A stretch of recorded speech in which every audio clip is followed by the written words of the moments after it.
There have always been two schools of thought on Phil Jackson. The overwhelming majority of NBA heads have correctly seen Phil as a master leader, smart enough to get himself in charge of the most talented teams in basketball, confident enough to delegate the X's and O's to Tex Winter, cool enough to earn the respect of the greatest players of all time, and competitive enough to win 11 chips, the master manipulator, succeeding where others had failed, the greatest coach in NBA history. I bought all that.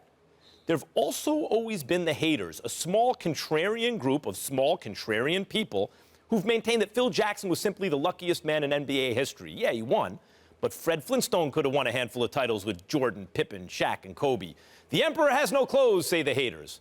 But petty denial of the record has made the haters look bad, not Phil.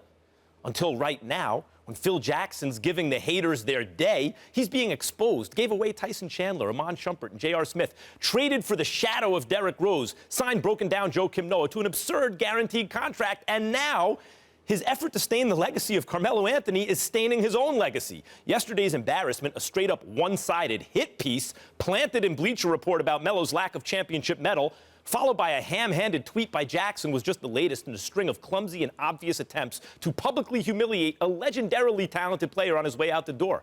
Melo deserves better. Everyone deserves better than what Phil Jackson is doing to Carmelo Anthony. It's a bad look, Phil.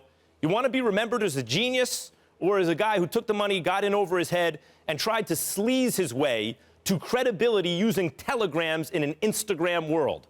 All of New York hopes you fix the Knicks. But all of sports is watching you fail and watching the way you're failing. And history is judging harshly. I'm Max Kellerman. Thanks for stopping by. Before you go, hit the button below to subscribe to our YouTube channel so you never miss a moment of me taking down Stephen A. Smith.